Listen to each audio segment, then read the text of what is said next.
Assalamualaikum warahmatullahi wabarakatuh. Alhamdulillah bisa sharing lagi ya kegiatan aku hari ini. Gimana nih kabar teman-teman? Semoga kita semua selalu diberikan kesehatan, rezeki yang lancar dan selalu dalam lindungan Allah. Amin. Nah, jadi ya videonya ini tuh aku tag malam-malam di sekitaran jam 10 karena kita juga barusan aja pulang dari rumah mertua karena kebetulan hari ini tuh tadi habis maghrib di rumah mertua aku itu tuh lagi mengadakan acara haul. Nah, pas udah sampai di rumah, tiba-tiba aja itu tuh Pak suami bilang katanya kalau di dalam box kendaraan kita tuh ada buah nangkanya. Pantesan kata aku tadi sore itu tuh ada ngecium bau harum buah nangka. Tapi aku juga nggak ada bilang ataupun tanya-tanya sama Pak suami. Padahal dia ngambilnya itu tuh udah kemarin ya teman-teman, tapi baru aja keinget malam ini. Makanya dia tadi langsung nyuruh kita kupasin aja karena takutnya nanti nggak bagus lagi. Ya jujur sebenarnya aku tuh juga rada-rada males banget kalau harus ngupasinnya malam ini, tapi ya mau gimana. Pas ngupasinnya tadi tuh nggak aku videoin ya teman-teman karena juga memang nggak ada niat buat bikin konten. Tiba-tiba aja terbesitlah di pikiran kalau lebih baik kayaknya di videoin aja deh. Kan lumayan juga buat stok konten. Hihi. Memang sih ukuran nangkanya tadi cukup lumayan besar, tapi kita juga nggak nyangka banget kalau isinya itu tuh bisa sebanyak ini. Dan bisa teman-teman lihat kalau buah nangkanya ini tuh kuning ke oren-orenan ya teman-teman, dan rasanya pun juga manis banget. Kalau di tempat aku di Kalimantan, entah itu kulit nangka ataupun kulit cempedak bisa dijadikan lauk makan yang enak ya teman-teman. Atau yang lebih terkenalnya itu kita nyebutnya mandai. Sebenarnya setelah dikupasin, dicuci bersih udah bisa langsung dimasak kok ya. Jadi untuk rasanya itu tuh masih ada manis-manisnya ya teman-teman. Tapi kan gak mungkin juga kalau kita masak langsung semuanya ini. Jadi biar kulit nangkanya ini tuh bisa awet dan bisa kita jadikan stok, ya kita bikin fermentasi.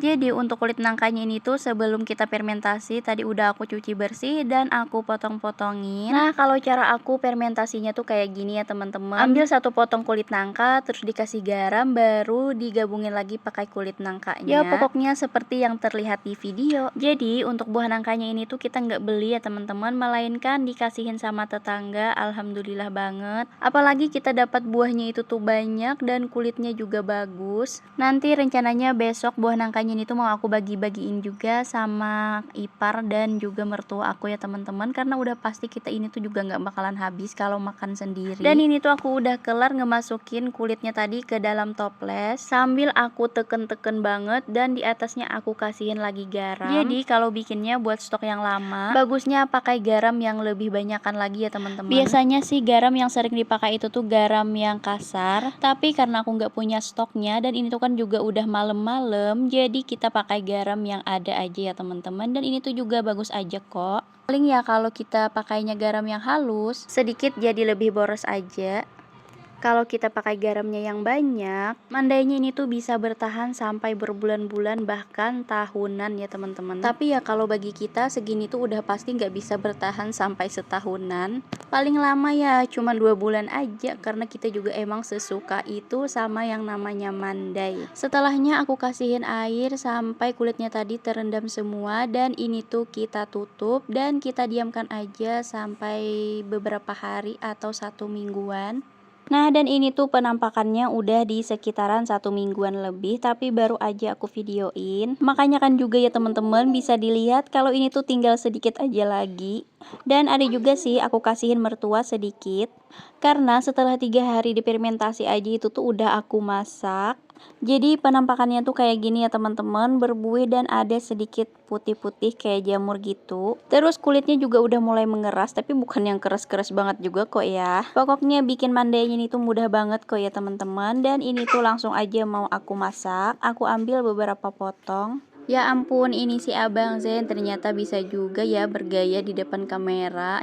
Terus langsung aja di sini tuh aku potong-potongin kecil mandainya tadi. Nah, kalau teman-teman atau bunda-bunda pernah juga nggak sih makan kulit cempedak yang udah difermentasi kayak gini? Kalau belum pernah, boleh banget ya teman-teman nanti dicobain. Kali aja kan juga rasanya cocok di lidah teman-teman. Daripada kulit cempedak ataupun kulit nangkanya dibuang begitu saja.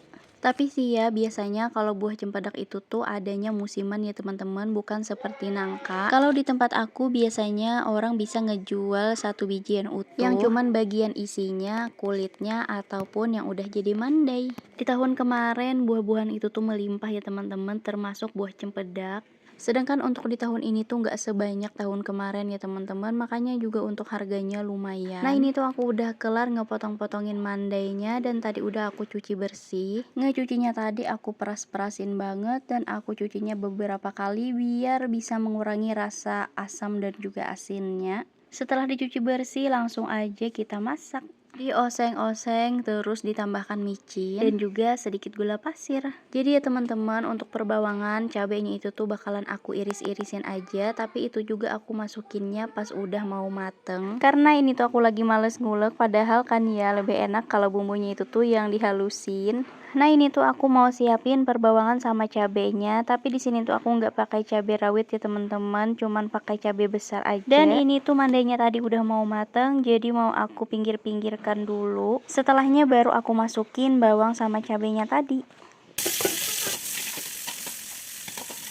Kalau perbawangannya tadi udah setengah mateng, baru di sini tuh langsung aku campur-campurin lagi sama mandainya ya teman-teman. Pokoknya makin banyak kita pakai perbawangan dan cabai-cabeannya itu tuh rasanya dijamin tambah enak juga. Kalau kita sih suka mandainya tuh yang dimasak agak keringan kayak gini ya teman-teman. Nah, osengan mandai aku udah mateng ya teman-teman, jadi langsung aja aku pindahkan ke dalam piring. Ini tuh enak banget dimakan dengan nasi yang anget. Jadi ini tuh aku masaknya sore hari buat menu makan malam kita. Makanya untuk pencahayaannya ini tuh agak gelap. Oke teman-teman, kira-kira sampai sini aja dulu untuk video aku hari ini ya. Dan sampai jumpa lagi di video aku selanjutnya. Assalamualaikum.